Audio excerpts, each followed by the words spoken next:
Hello, everybody, and welcome to another episode of Shooting the Shit Uncensored. I am your host, Piers, and we are proudly brought to you by Multi-Continental Wrestling Alliance on Facebook and on YouTube. And I just want to say thank you to the other Facebook channels that are allowing us to stream this interview in their group to make our audience that much bigger. But guys, before we get started and before we bring out our very, very special guest, I just want to take a little bit of a time to thank some of the show sponsors that make this show possible every single episode, week, month, day, that just help me, I can't even talk, that help me bring this shit to you guys all the time. So our first sponsor is Mayan Belts. If you want a custom championship belt or a replica of your favorite championship belt, head over to Mayan Belts on Facebook. Hit up Eddie and Ira Williams, the name that appears in all the Facebook groups, and they will be able to look after you. If you have, look, we all have, bills that we have to pay, mortgages, rent, all that good shit. With Mayan Belts, you can pay as little as $20 per paycheck till your belt is paid off, and you can have a custom replica, whatever kind of belt that you want, they can be able to make it for you, and they make amazing, amazing belts. Next is A-Rock Design. So my good friend Ashley Rodriguez from Georgia, United States, she makes all those wrestling cups that you see floating around in all the groups. She makes wrestling cups, hoodies, keychains, you name it. She makes it. She made me this custom CM Punk tumbler. I absolutely love it. She's made cups for my kids, my wife. We love A-Rock Designs. We big supporters of them.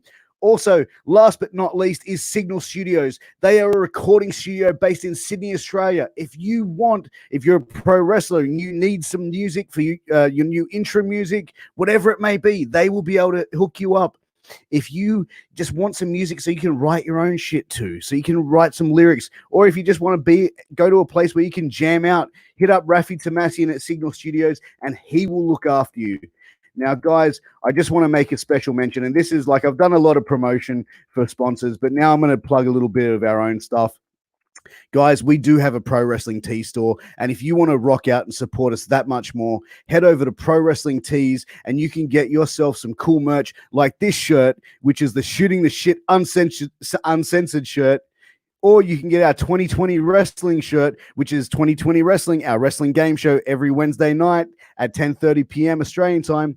You can get our custom MWA black and silver logo shirt, or you can get our MWA anime shirt with all of our faces that you all love over at Multi-Continental Wrestling Alliance. But guys, I've done enough shameless promotion, enough shameless plugging. Now it's time for me to bring out the man himself, Jackson Kelly. What's up, brother?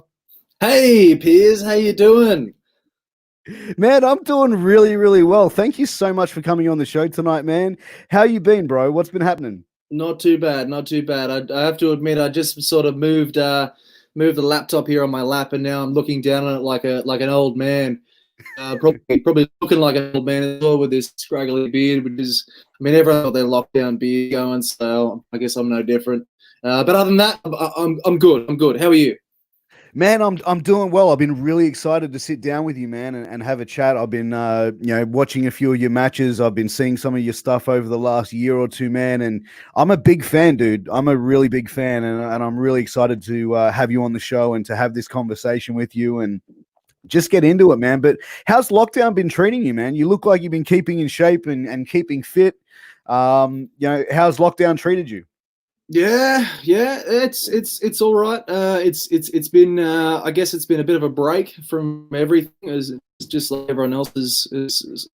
I guess it's affected people in different ways. I shouldn't say everyone's have a bit of a break, but I've sort of tuned out from most of the world as much as I possibly can, just sort of using it as a bit of a reset, reevaluation. Without getting too deep and too sentimental, of course. Just it's almost been a good thing in a sense for me. I've changed a few things about my diet, the way that I exercise. So yeah, I think coming out of this, and I don't even know if we're technically out of this yet with all these new cases in the last couple of weeks. Coming out of this, we should be. I'm pretty ready and raring to go when it comes to the wrestling. So hopefully sooner rather than later, we can all get back into it. Man, absolutely. I'm dying to get out to some live shows, man, and see you guys chop it up. But my good friend Kevin Rodriguez from over in the United States, he says that dude looks like a fucking rock star. Jackson Thanks. Kelly is a fucking rock star, dude. Thank you, Kevin, Mr. Rodriguez. So yeah, man. But growing up, so you're a Sydney boy. What was life like for you growing up? Like, were you a big wrestling fan as a kid? What hooked you into wrestling? Yeah, I was a big fan as a kid. I got a pretty stock standard wrestling story. How we got into it. I actually this so it makes me laugh sort of telling this story again because I had an interview with SBS and they asked me the same story. How'd you get into wrestling? So I told them, and I have a bit of a different story. And they actually played the footage of the story I'm about to tell on their channel, which made me laugh because I guess it is standard in a sense, but it's also a little bit unorthodox. So I'll get on with it. It was a couple of weeks after WrestleMania 21 was when we got Foxtel, right? So I'm shooting into Raw. And I know what wrestling is, right? I've just never had Foxtel, so I've never been able to watch it. So I see WWE Raw was on the Wednesday afternoon. I'm like, oh, finally I can watch it. So I turn it on, and it's Triple H versus Jim Ross. Jim Ross, the commentator. And Yeah. to me, sort of knowing what wrestling is, but not knowing, I'm watching this huge man with a beard and long hair in his tights beating the shit out of a big fat guy in a football jersey in his jeans. He's got blood all over his face and he's beating the ever-loving piss out of him. And I'm confused. I'm outraged. I'm feeling all these emotions. I'm just, what is going on? Somebody needs to help this bloke. And just as I was concluding that this is an absolute travesty and an outrage, Batista, the world heavyweight champion, comes in via limo they cut to the backstage, in drives a limo, out comes, and I don't know his name's Batista at this stage. He's just a ripped, huge motherfucker. So he comes out and he beats the shit out of Triple H, blah, blah, boom, boom, boom. And then who wins? Jim Ross beats Triple H. And I was hooked from that point because I was just, the whole time, my eyes were just like, what the fuck is going on here? This is the best thing I've ever seen. How old were you? How old were you when you saw this? I was 10, 2005. So I was 10. I had seen wrestling before as like a 6 or 7 year old. I think like 2002. I remember having memories of seeing The Rock in 2002, but that's because I went to a mate's house. But then once my own family got rocking and rolling with Foxtel, it was that was my first official memory, and that was when I was week to week after that, non-stop, just on the bike, 3:10 from primary school, straight home, 3:30, got there on time every day. And what were your parents' reaction when you obviously seeing this and falling in love with the world of professional wrestling? Did they try and deter you from that? Mum, so bit of a difference. I guess Mum was she was a bit like, oh, what's going on here? What's this? But all right, go for it. But dad was he watched it back in the day. He used to go to the Sydney tapings at Channel 9 Studios. So he wasn't watching wrestling in 2005 or anything. It's not like he got me into it, but he had a history with the fights which were out in Sydney, the live shows. His old footballing buddies, they always went, he says. So he has a bit of affinity for it. So once it came back on our screens and all me and my younger brothers started watching it, I think he sort of every now and then sat down with us in the lounge room and secretly enjoyed it. Yeah, man, I've been a fan my whole life, and I got young kids. I got a 4-year-old and a 2-year-old, and my 4-year-old son, I sit there all the time and try and put wrestling on, just trying to get him into it. Yeah, like I don't know, man. I think he's a bit young, but I try and sit down and put stuff. I try and put stuff on that I watch. Like I'm trying to show him shit from like Hulk Hogan in like 1985, and I'm like, no, seriously, you got to watch this. And he's like, Dad, fuck off. Give it time. He'll understand the whole stuff. No, I'll get him. But one of the interesting things that I found out about you, man, is that you didn't actually start training in Australia to be a professional wrestler, correct? Yeah, no. I went straight to America. I had finished playing rugby league, and around about that time, I decided I need a new challenge.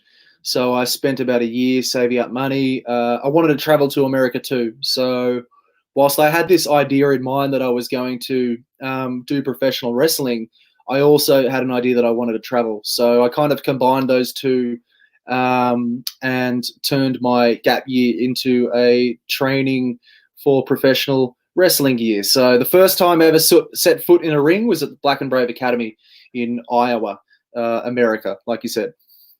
And that's for people that don't know, the Black and Brave Academy is actually run by Seth Rollins from the WWE, or Tyler Black as he was known previously. But how much of a input did Seth Rollins have on your career when you were training? Was he there every day, sort of putting you guys through your paces, or did he have trainers there that was sort of moving things along? Yeah, so there are trainers there, and it's a different story now compared to when I was there. Now he's got a lot of guys who have been involved in their system for a long time, helping train. So, but he still remains heavily involved because I went back there late last year.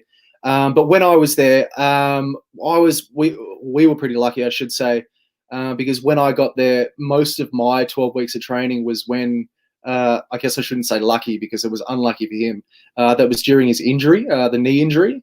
So he was present at the training every single day. We trained 3 nights a week, Tuesday, Wednesday, Thursday. He was there every single day until maybe the last 2 weeks, I think, was when he started doing TV again. So he was doing the Monday. I think back then it was Monday, Tuesday for Raw and SmackDown. So we missed out on Tuesday, but he'd be off the road on Wednesday, Thursday. He'd be there Wednesday, Thursday. Wow. So yeah, he was always present. Obviously, with the in ring when I was there, him being injured didn't help. But he was always up and about, doing as much as he could of, whilst also taking care of the high money investment that was his knee at the time and his body. So. Yeah, no. Look, his influence on the place is second to none. Obviously, I guess the biggest thing he offers is work ethic. He made sure everyone knew that if you wanted to make it, you had to have a work ethic, like an enormous work ethic, and he would tell you that. But he would also back it up because he would be in there for 3 or 4 hours before the training started, doing his own CrossFit sessions and training sessions, and then he would stick around for our training and help us out. So he'd be pulling 8 or 9 hour days in there on his days off, just trying to run the school and help us learn, I guess. And I think that's the thing as well, as a trainer or as someone who has that power over, and I don't want to say power over people, but someone that people look up to, you really have to set the standard of what it has to be. And pro wrestling is one of those, industries or sports that you really have to, you'll get out of it what you put into it. And if you go into it and you're 100% committed to it, you're going to get success. It might not happen overnight. It might not happen, over a period of 6 to 12 months, but it will happen there if you keep grinding and grinding and grinding. And you look at some of the guys on WWE main roster, or even guys that are in other promotions that are at where they're at. They've invested that time. They've grinded and grinded and grinded to earn what they have. No one, unless you're like Goldberg, no one is given anything on a silver fucking platter. And that's pretty much in life as well. Yeah. But Kevin Rodriguez, he has a question for you. He says, knowing all you know now, if you can go back and give yourself some advice when you were just getting started, what would that advice be?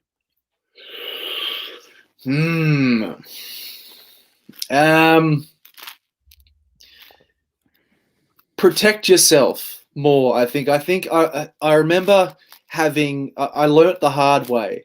And by protect yourself, this is I guess it's not a story. I guess it's a storyline advice. It's a real life advice for myself as a performer. When I came back to Australia, I remember just thinking to myself, like, I have to make an impact here. And whilst I am quite experienced, I felt as if the one way for people to notice me was to sort of like not, I don't want to say be physical, but put on some sort of physical matches where, you know, if you put yourself through stuff, people would turn heads and be like, oh, he's willing to do that. Like that's pretty good. Like he really wants this. You know what I mean? That was my thinking. So I guess for the first year that I was here, I took some risks in the ring, which, you know, I mean, I don't want to say I regret taking those risks, because technically I haven't been injured, touch wood, in wrestling yet, seriously. But the risks that I'm talking about have sort of put my body in a bit of a position where it's like, it's gonna wear you out quicker than you want it to. So, and I've learned that the hard way, and I feel as if now I'm starting to understand the concept of working, in a sense, better, so that I can protect my body and ensure that I can do this for as long as I want to, rather than as long as my body tells me that it can. So I guess off the top of my head, that would be the one bit of advice I would give to myself, to try and just take some easier bumps, so to speak. Yeah, be smart with what you're about to Be do. smart, You know? yeah. Make things mean something. Don't, yeah, you know what I mean. But in saying that, I did what I did, and I know where I am, probably because of it. So yeah. Yeah, I mean, you know, you mentioned going over the States and training with Black and Brave for a year.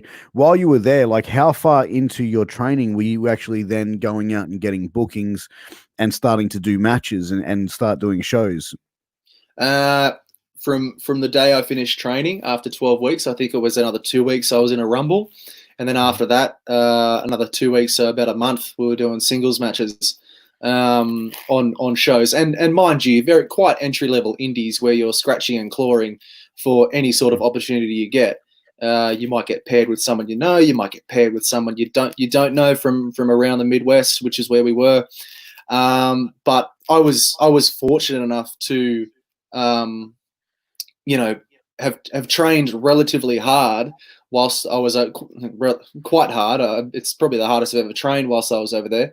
So I was in good shape, and, you know, being 6'2" and whatever, 96, 97 kilos, it sort of helps on the eye for when you turn up to these entry level promotions, and the promoter can take one look at you and go, yeah, I'm going to give him a chance. You know what I mean? So I was pretty fortunate to jump in the car with some guys over there, and go to these shows and get some early opportunities to sort of learn, just learn how to put on a simple match in front of a simple crowd, and build from there.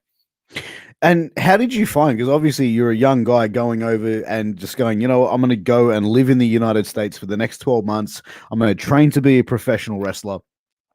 How was it for you? Like, was that the first time you going over to another country? And how was it you adapting from the Australian lifestyle to the American lifestyle?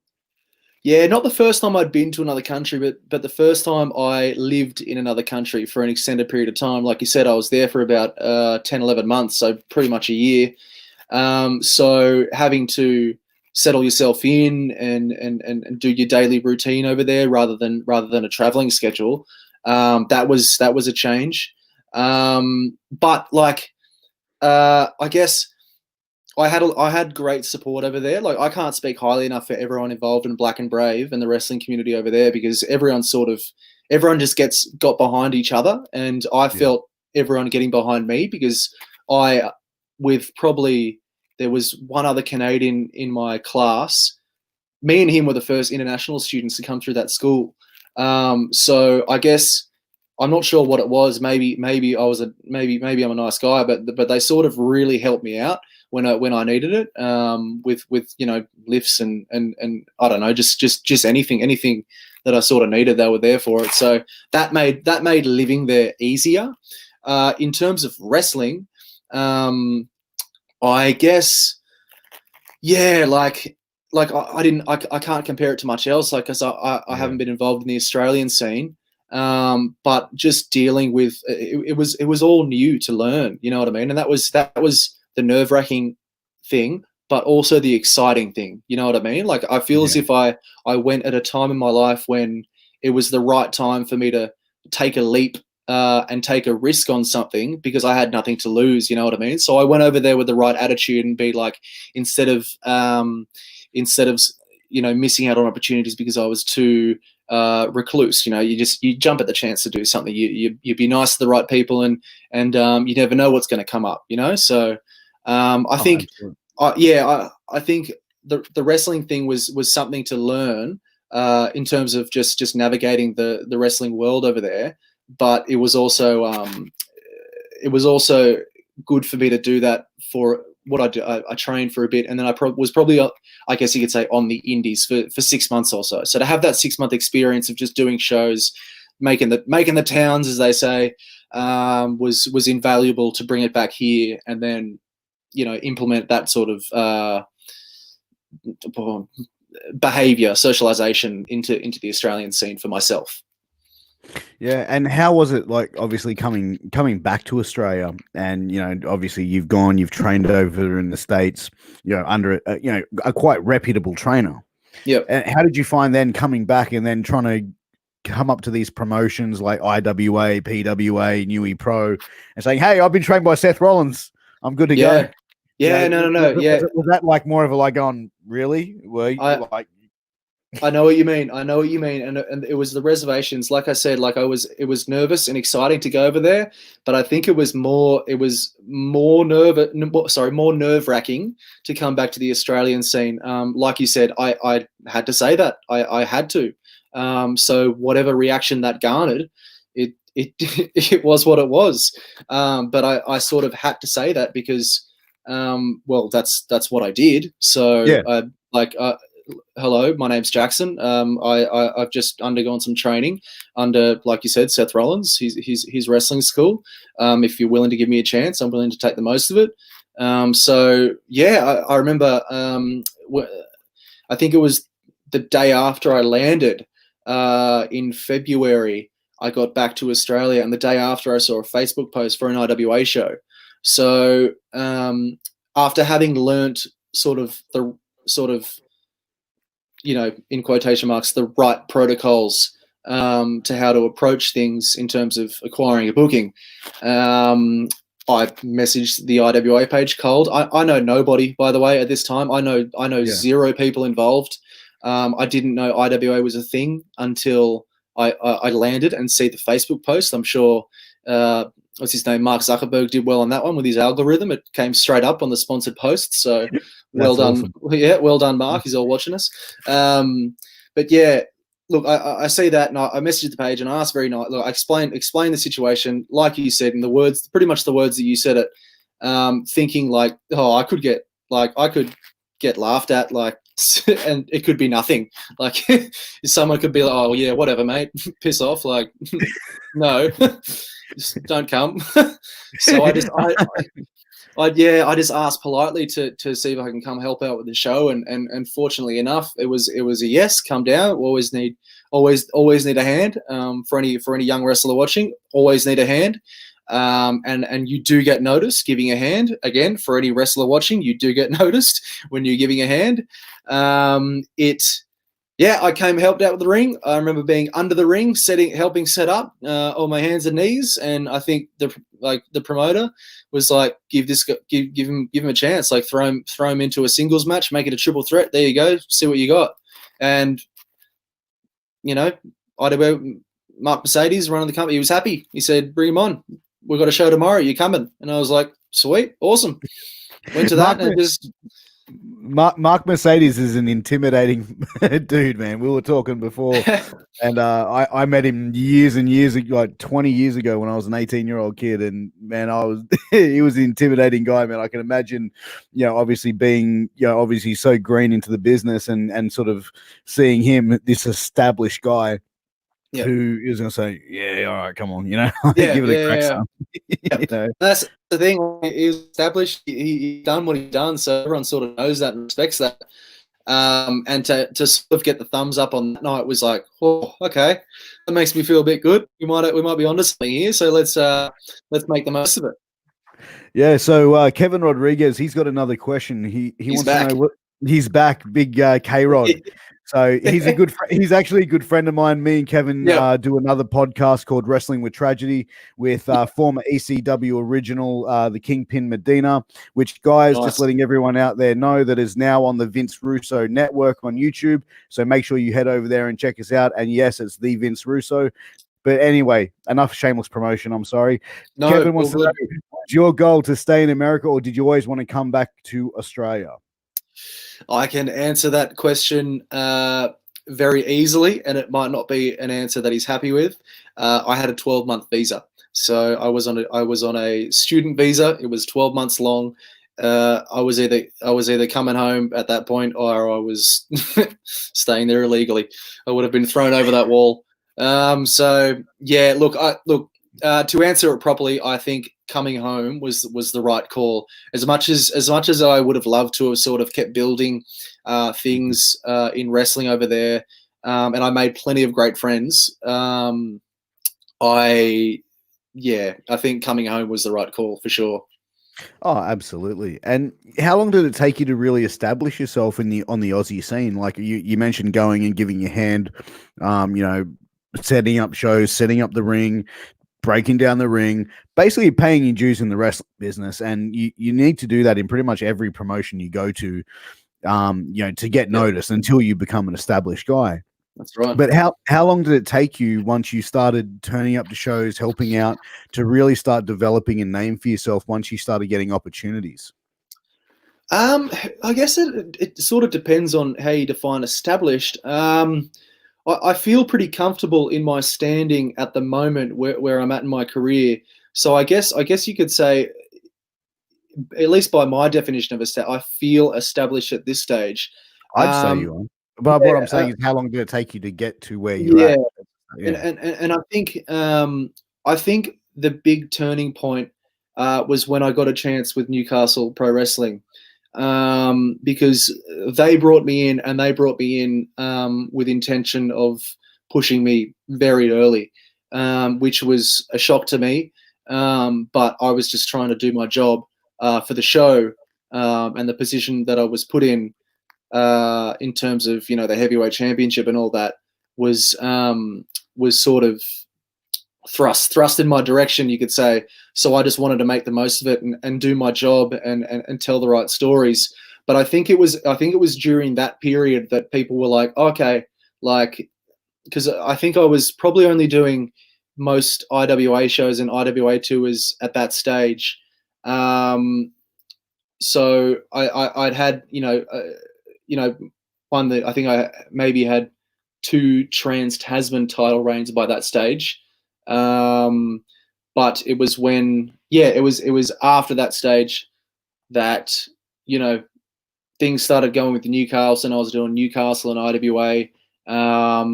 And just, I guess, more people probably started to learn my name and learn what I was about and learn what the character is about and learn what I could do and what I could offer to a show and what I could offer to an audience. So yeah, I think that story with myself, Rogers, and Brad Alexander and Will Keatis, that was the period where I became established, in my opinion. No, absolutely. And, you mentioned UE Pro, and UE Pro is an amazing promotion. It's definitely one I want to get out to and see more of their shows. It's the feel that you get from a UE Pro show, and it's the same feeling you get from a PWA show. It's just like that real passionate fan base, like the real hardcore fans that go there. It's not just the fans that are going there going, oh, there's a wrestling show, let's go check it out. It's they know who's on the card, they know what the characters are, they're invested in it, and that's the feeling that you get when you go to those shows, is like that real atmosphere vibe of going to a wrestling show. And it's the benefit of being able to do a monthly show in the same venue, and not only do a monthly show in the same venue, but do that well. You know what I mean? Like, you could, when you do that and you do it poorly, it's very easy to lose the fans, if that makes sense, because I guess if you burn them out, then they just won't come and they might not ever come again. But Newey Pro is just the complete opposite of that. 300 plus fans every single month in the same venue. And they know all the characters, they know the stories as they progress. So when you're building something for, let's say, an entire year, let's say 6 months, let's say 3 months, whatever you want, the fans know and they can follow along, and they love you or they hate you, and you can build that, and that can snowball, and that's a good feeling as a performer, to be able to not only just tell one story, but just tell a chapter of the story and then tell it next time, and you know what I mean. So it's to continue that story on, like to have you know what I mean, like it not just have a storyline for one card, but be able to have it progressively over a period of time. Which obviously is better for you guys to be able to take a storyline like that and really have some longevity with it and really invest into it and get the fans invested into it, which is and that was probably new for me at the time. If I'm talking about that particular period with the Rogers storyline, doing IWA shows up until that point, like, I guess the idea for me at the time with IWA was to try and tell as much of the story as I could online, because most of your shows are so far away from each other that the fans who turn up to, let's say, a Campbelltown, for example, might not know what you did in DY 2 weeks beforehand. You know what I mean? So I felt as if with them, I always wanted to tell as much of the story I could online. Always release promos, film videos as much as I could, high quality videos, and get my character out there, so that if they happened to look online before the show they were going to, they would know. But with Newey Pro, that they know all these guys because I've seen them for years. But I guess the challenge for me was to make that impact the first chance that I got, and then build on that every single time with the social media help, of course. But it was a new challenge for me to be able to sort of like think, okay, what did I do last time, and what can I do this time, and what does that set up for next time? So that was a challenge, but I think sort of history sort of shows that we rose to that challenge, and it sort of pulled, came off for us, because I'm still there doing my thing, which is a good thing. And absolutely, mate. Yeah, so I'm quite proud of that period. Yeah, and you know what? You mentioned IWA and the shows being far apart, and really using social media to obviously build the storylines to get fans invested, and that's something like I think that IWA does really, really well, and have done well over the last few years, especially with social media. And obviously you guys in Newey Pro having that hardcore fan base, and especially an area like Newcastle, which is so invested to their local promotions, or not just wrestling promotions, but their local football teams, community their local musicians. Huge. They're very community based, where it's almost like a little niche in Newcastle to have a pro wrestling promotion, which is their promotion. You know what I mean? Like, it's something that it gives wrestling fans of Newcastle it gives them a sense of ownership, a sense of belonging. And I think that's, you look back at like promotions like ECW back in the day, it was the same thing. They ran shows at the ECW arena every month. It was the same fans in the same seats. And hearing you talk about Newey Pro, it's very similar sort of mindset and mentality about that. Would you agree? Yeah, 100%. And I think you hit the nail on the head in terms of what works for me, if I might twist that around a bit, because it's certainly for the Newcastle fans, it's like a home game. You know what I mean? And I was the away team, football team, coming to sort of beat them on their home territory. I was literally doing the Manly thing. I wanted to, Newcastle and Manly, for those who don't know, have a rich rugby league rivalry, and I literally just tapped into that. I have genuine ties with the Manly Seagulls, and I thought, why not try and turn this place into Manly Pro Wrestling, and instead of, we don't want it to be called Newcastle Pro Wrestling. Well, in Newcastle, if you want, I'm going to change your name because Newcastle doesn't. I don't like the sound of it. To me, if I'm here, it's going to be called Manly Pro Wrestling. So that was the basis of the whole story, and the people there, like you said, community oriented town. They're not having any of that. Get the hell out of my town, you hippie bum. You know what I mean? especially a team like Manly, which, you know, let's face it, only Manly supporters can really tolerate Manly. But, hey, it's true, and it's almost a cop out for me as a performer, but I can't help it. It's just too much fun. but dude, that's the thing. It's knowing that, you know, like, you know, I live in the Sutherland Shire, but I'm a Broncos supporter. But, you know, it's the same way that you look at the Sharks. You know, you go, oh fuck the hell, you know, like it. You know, people have a genuine hatred for like Sharks and the Manly Sea Eagles, and you know, those are two teams that people just sit there and go, "Fuck!" If you're not a supporter of them, you hate them. It's as simple as that. So pretty much, yeah, pretty man. much. So where, like, do you have any desire to head back over to the States and spend some time over there? And where would you say are some of the promotions over in, say, the United States that you'd really like to go and work for? I sort of don't really have any. Obviously, we can't at the moment. No one can. Oh, clearly, But like, even if I could, even if we could, I sort of don't have any intention of heading back. I was there early last year for a couple of months, and I did what I could over there. You know, I had a chance on AAW in Chicago, working with Mance Warner, who's doing really good for himself on the American Indies.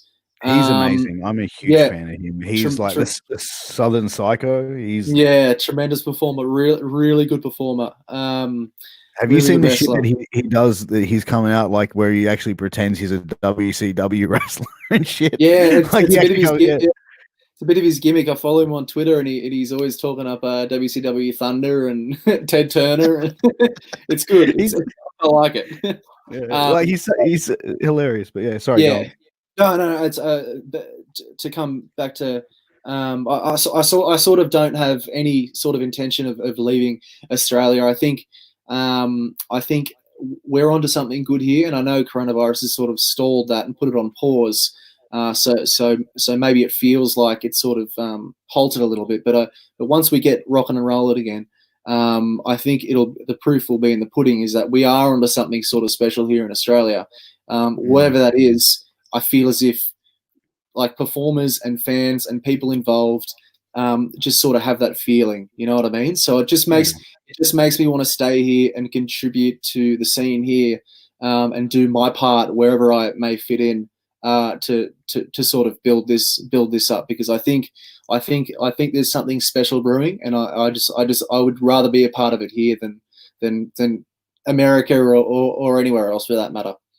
You know, it's funny, like I had the opportunity to speak to quite a few Australian wrestlers, and they all give me that same response, or not the same response word for word, but very similar. And I have to agree, like Australian wrestling now, the talent that is coming out is so strong. It's so good.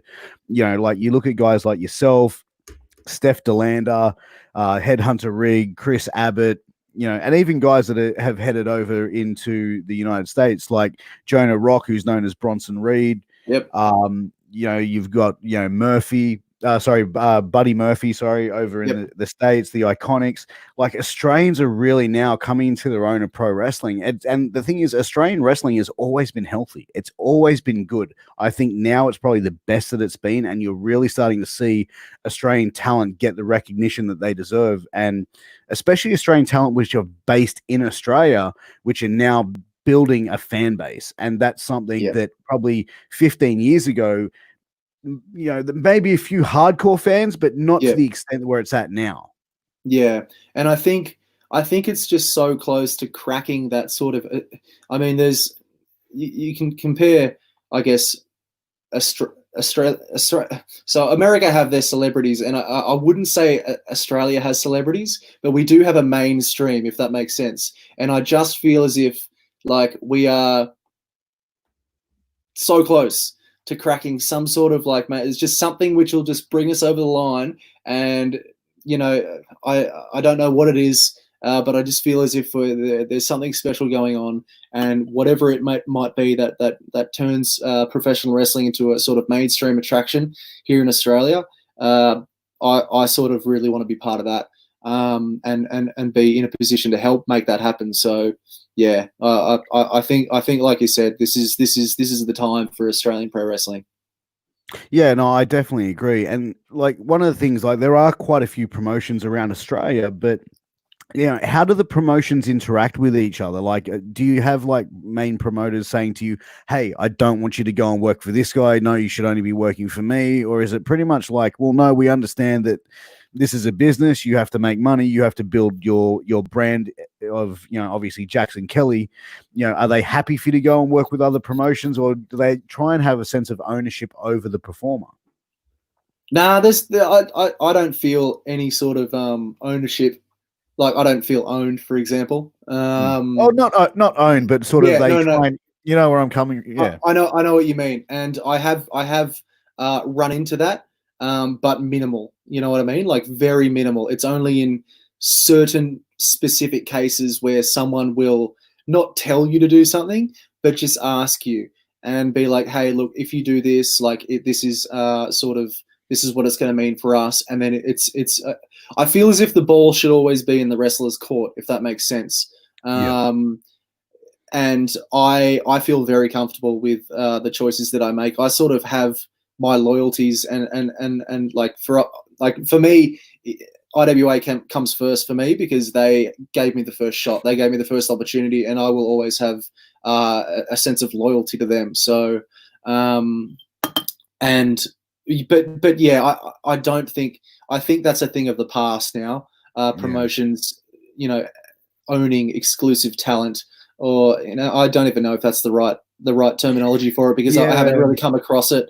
I think they had it more back in the day, like the years and years ago, when what my understanding was, and from what I saw, is like if you trained with X promotion here in Sydney, then you work for that promotion. And it was that if you went to try and go to another promotion, the other promotion would be like, "Nah, you're with them." You know what I mean? Like, it was more that sort of sense, where I'm really glad to see that gap has been bridged, because that's where it adds more professionalism to wrestling here in Australia. And look, that might still be happening with some promotions, but it's not the promotions I'm involved in, and I'd probably rather keep it that way if that's the case. Because I mean, most of us workers we're all, sorry to burst everyone's bubble, we're all pretty close mates. So when you're working with these guys that you sort of respect, you want to work with the best that's available. So iron will sharpen iron, as they say. And no matter what promotion you're in, like, you're gonna eventually, if you have the right mindset, and maybe what you describe is not the right mindset, but if you have the right mindset, you will be attracted to the better workers, and it'll just, like, as long as it's a free market, the free market will always sort itself out. And I think I'm a big believer in that. As long as the wrestlers have their choice of what they want to do without, too grim of consequence, then it's going to work out fine. Yeah, no, absolutely. And you know what? I must say, we got quite a large number of viewers here, but Kevin Rodriguez is the only one commenting. So, guys, throw up your comments. If you got a question for Jackson the Boot Kelly, let's see what you got. But he does want to say this. He says, "I'll be honest, before this interview, I did not know who you were, but now I'm very keen to learn. What are some of the matches we can look up that really show us who you are?" That's a pretty good question, Kevin. Thank you. Yeah. Well, I believe there'll be plenty of matches on OVO Play, if I might give that a plug. I think that costs a bit of money to get on there, but Nui Pro and PWA put all their content onto OVO Play. So I'm sure, without giving you specific dates you could look up, there are plenty of my matches on there if you're willing to spend the few dollars to purchase the content. Other than that, I believe there are some matches on YouTube. There might be a few IWA matches. I have been informed before that my cage match against Matt Rogers, which you know what? I won't tell you what happened at the end of that match because it doesn't matter. But that match is on YouTube. That was a good one for myself. I'm quite proud of that. But if you happen to find, and I'm going to toot. Go for it, mate. That's what we're here for. If you happen to find any matches from the DYRSL, which is my home venue on the northern beaches of Sydney, by all means, please check that out. It's the only place where anyone cheers me, and it makes me feel good to know that people cheer me. And when I watch those back, I don't know, there's something about getting cheered makes you feel a bit good about yourself. So maybe it'll make you feel good too, Kevin, and to all the other people watching, because you will look up these YouTube matches. Absolutely. We'll post them up in our Facebook group as well, so you guys can go and check it out. But so you mentioned being cheered. Where do you stand? Do you prefer to be heel or babyface? Oh, I prefer to be a bad guy 100% of the way. I mean, not that I will refuse to be cheered, but look, you can't explain this. I mean, I can explain this to you because you understand wrestling, but I can't explain this to a regular civilian on the street. There's just something about antagonizing people and outraging them to a point where they hurl abuse at you, which just feels good. It tickles my fancy for some reason. It's a good feeling to know that you can piss someone off to the extent to when you get beaten in a match. They love seeing that. That's a good feeling for me. And I guess from a professional standpoint, professional wrestling standpoint, you've done your job when that happens. So that's for me, probably 85-90% of the time, that's my role on a show, and I love that role. That's the fun part for me. And I think it's more like you have more like creativity to be able to go out and I think so. A bad yes. guy. Like to be a good guy, you can come out and be like, "Oh, it's so great to be here in fucking DY. High five, high five." You know what I mean? But to be a heel to the point where, like, I remember going to a show years ago and seeing, like, I can't remember who the worker was, but this guy standing next to me, like, fucking drunk, "You fucking cunt!" And I'm like, Jesus fuck, dude. Like, it's like, there's like, dude, you got your kid here, man. Like, shit. You know what I mean? Like, it's like that sometimes. But to get someone who is that invested and that pissed off at you is truly amazing. Like, it's a work of art to do. Like, to get under someone's under their skin that much. Yeah, and it feels good because it puts you in a position of power, I guess. Like you made whatever you did, made them do that, or however you made yourself look. Maybe they just hate the way you look. I don't know.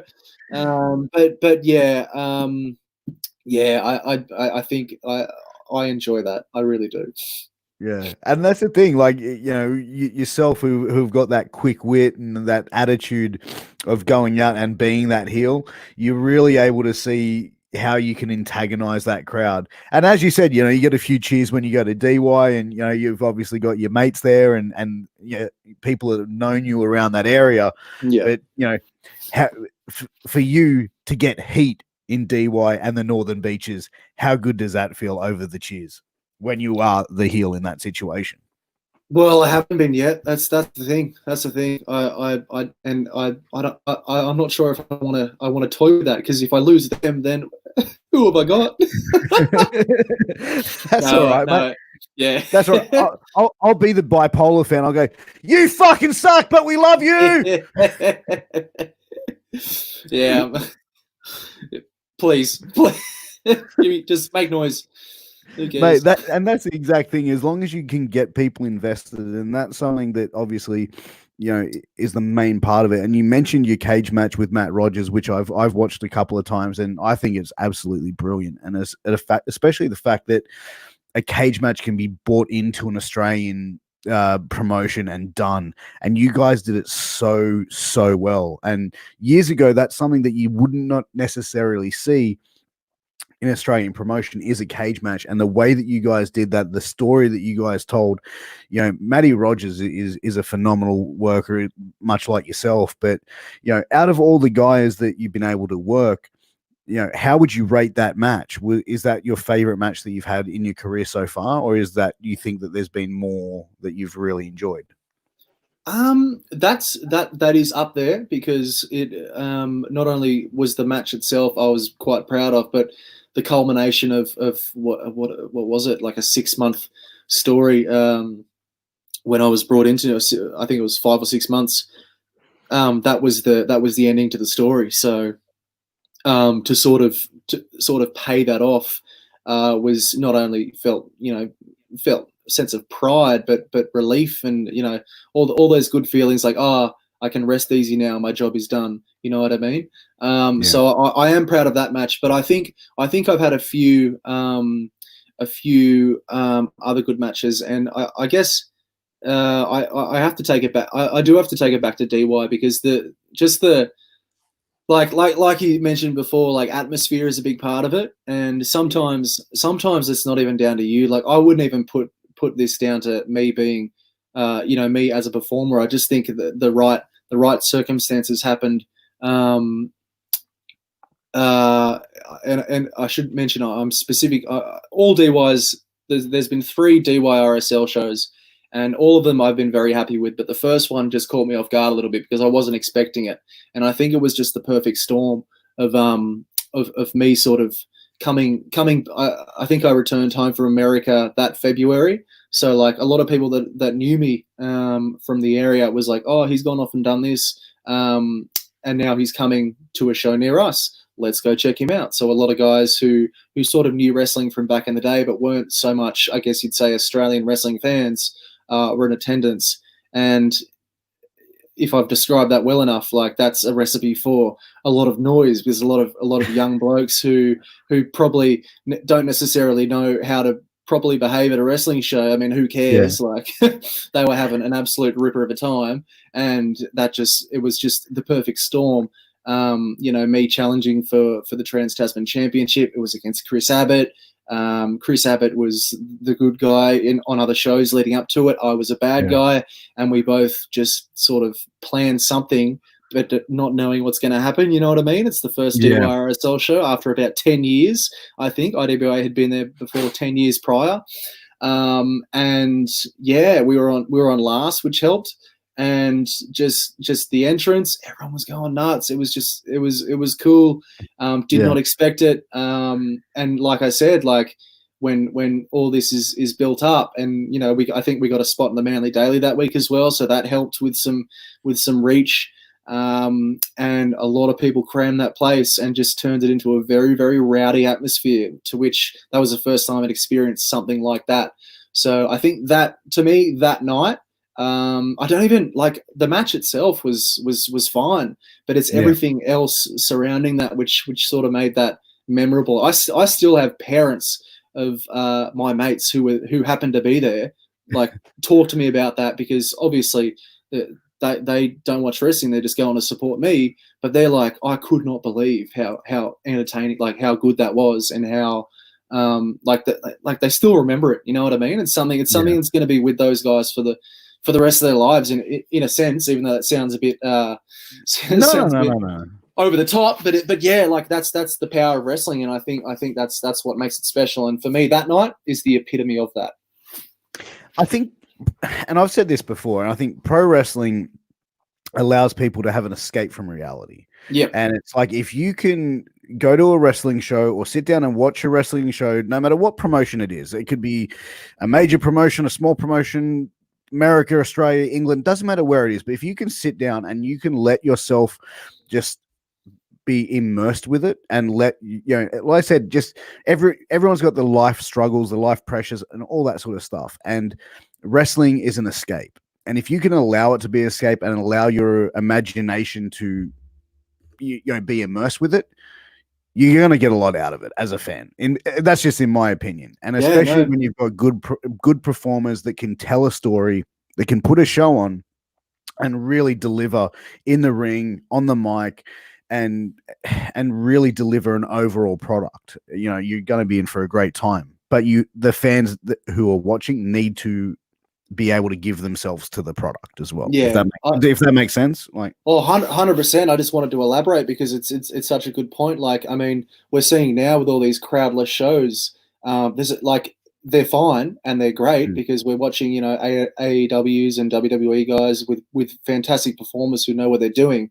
They, you know, it's okay, it's fine, but it's like everyone's known for years. It's wrestling's always been a two-way street. It's about the emotional and I guess, you know, emotional connection between performer and fan, and there is a bit of emphasis on the fan, like you said, to allow yourself to be taken into that world for the 2 or 3 hours that you're there. Because if you don't do that, you're going to sit there with your you know, your hands balled up and sitting on your fists and just having a grumpy time. You know what I mean? You gotta let yourself. So why the fuck even go? It. Like, why watch it to begin with? You know? Like, yeah, exactly. So I just think, and it comes back to what I was saying earlier. Like, I think if we can get more people to maybe convince themselves that, hey, look, this, if you just let it. Like, I mean, it's up to them. It's like, I'm never going to force wrestling on anyone, but we know, and everyone involved knows how cool it can be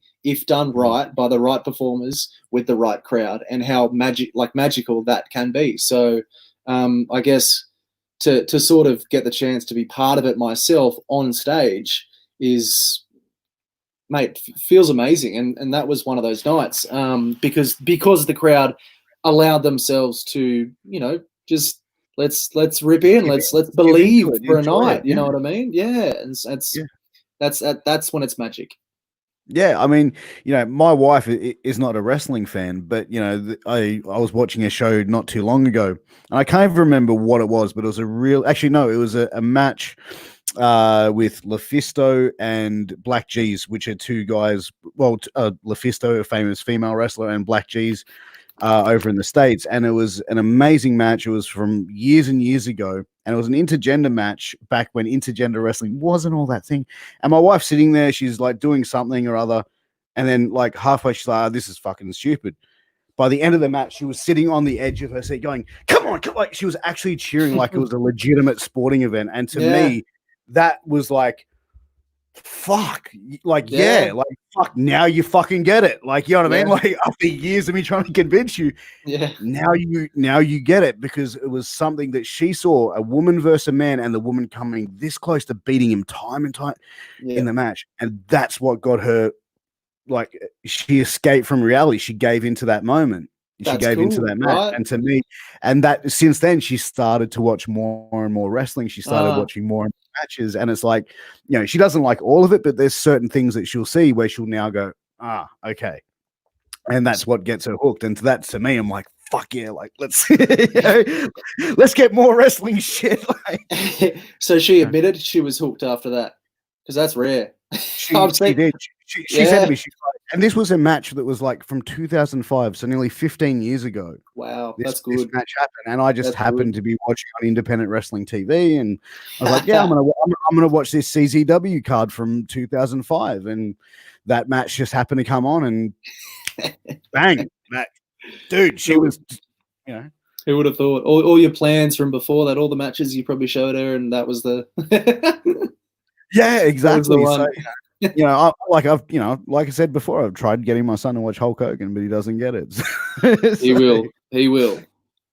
Oh yeah, brother. Yeah, bro. But look, man, we have been here for nearly an hour, and I do appreciate your time, Jackson. But why don't you tell everyone where they can follow you, where they can support you, where they can find you, and show some love to the beach bum boot Jackson Kelly. Well, you almost said it there. We've got socials. I think everything can be found at Beach Bum Buddha, right? So yeah, Twitter is at Beach Bum Buddha. Facebook would be facebook.com/Beach Bum Buddha, and Instagram would be at Beach Bum Buddha as well. So I think I've got those three. By all means, go there. I've been a bit quiet during coronavirus. There's not much to post, and I've sort of wanted to take a break. But once we get up and running again, we will get the content pumping, and we will tell our stories just as good as we always did. Other than that, make sure you check out IWA, Newey Pro, PWA. Look out for my name. Look out for everyone else's name as well, because everyone else is just as, if not more fantastic and more better than I am and deserves more of your attention. So check out all of those things and just get involved in Australian professional wrestling, because you will have a good time if you are not already, because most of you probably already are watching. So keep watching. We love it. Fuck yeah, and we'll be putting that in the description to our YouTube channel. Kevin Rodriguez also says, thank you, Jackson. Can't wait to check out your work. But guys, we're going to aim to get Jackson Kelly back on this show further on down the line when everything opens back up. We'll bring him on. Maybe we might be able to get Jackson and a few of the IWA or PWA guys to come on and be contestants on our game show 2020 Wrestling, and they can try their wrestling knowledge. We'll try and work that out backstage, guys. But for now, you've been watching Shooting the Shit Uncensored. I am your host, Piers Austin. This is Jackson Kelly, and you've been watching a great show and a great interview. So, guys, make sure to click subscribe to our YouTube channel, join our Facebook group, and we'll catch you next time, guys. Thanks again. Peace.